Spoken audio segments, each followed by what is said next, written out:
You can't please everyone. Every single piece of media there is, even the most widely accepted and enjoyed ones, will have those who don't like it or just didn't connect with it. One such game for me is Blasphemous. This is a series that, at least from what I can tell, is very well loved and regarded, and yet to me it's just okay. For whatever reason, it just doesn't connect with me on that level. I am not one who believes that my tastes or experiences are necessarily superior to anybody else's, but I know that acting like that is good for clicks and views and impressions, so I'm going to talk about why I don't like Blasphemous. And to prove my theory right, you have to engage with the video, like the video, leave a comment, subscribe to the channel. From the outside, Blasphemous is actually a game that I think I would really enjoy. The art style is very cool. The motif, the theme is actually really interesting and so well fit to a Souls-like Metroidvania game. It takes a lot from, I believe, Spanish and Catholic culture, this idea of penitence, paying for one's sins, pain, suffering, repetition. There's actually really a lot there, and credit to the developers, they have done a ton with the game's setting and theming and world building. I really enjoy that aspect of these games, and honestly, that is what keeps me playing them more so than even the gameplay sometimes.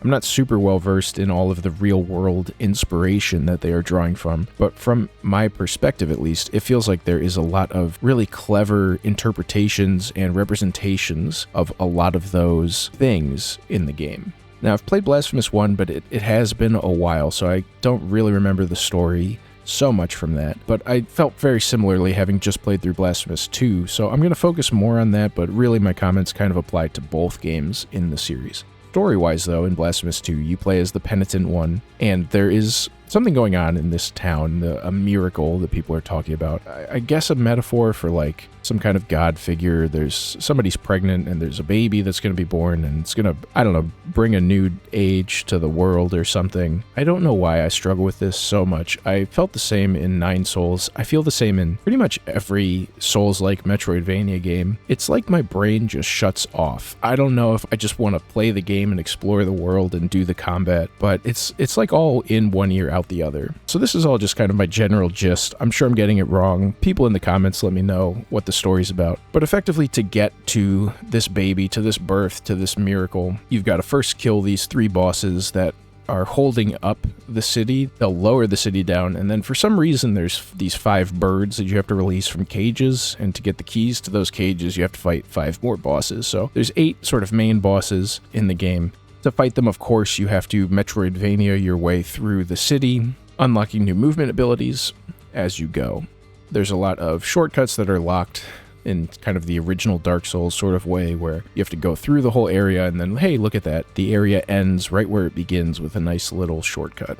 This is where the first friction that I have in my game experience comes in, is exploring the world. I talked about this in my Nine Souls video, and anytime I talk about a Metroidvania, for me the world is the story. Exploring the world is sort of how you experience the game, because you are really seeing the world, you're being a part of it, and exploration is so key to that. The exploration in Blasphemous can be a little slow. You don't move the fastest necessarily, but also just where the different parts of the world, like fast travel points or checkpoints, they're always just far enough away that it feels like a slog if you ever die to get back to where you were, or if you are kind of in the later parts of the game where you are going back and exploring all the places that you now have access to that maybe you didn't before, always just feel a little too far out of the way, that it starts feeling like a chore to do a lot of that back exploration. Obviously, the first time through is fine because you only really have one way to go. You know, you have to go forward through these areas the first time you get to them. But it's really in that second pass, which I think is one of the more satisfying parts of a Metroidvania, when you do go back and clear out the world and reach all the areas of the map that you couldn't before. So to have that feel a little tedious like it does in Blasphemous does detract from some of that late game exploration that I really enjoy and appreciate in Metroidvanias.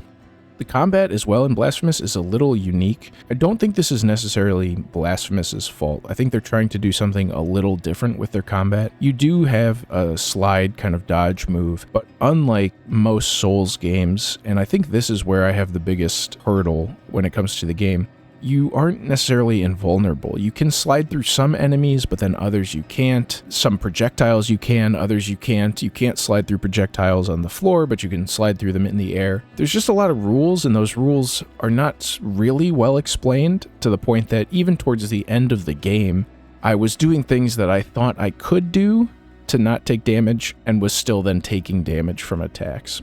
I think if there's just a little more clarity in how this is presented, it would really go a long way. I know a lot of these games really like to rely on the whole, you explore it yourself, you figure it out yourself, we're not really going to tell you a ton of things. But specific things like mechanics, especially when it comes to fights and really letting the player understand exactly what's okay and what's not, and when they should expect to take damage and when they shouldn't, I think that's key, and that's something that, at least for me, never got fully communicated or translated, even in my experience of the game. I remember I was at the final boss, and I thought I was going to take damage at one point because I dodged something that I didn't think I could, and I actually was able to dodge it. So even at that point in the game, I was still dealing with that confusion.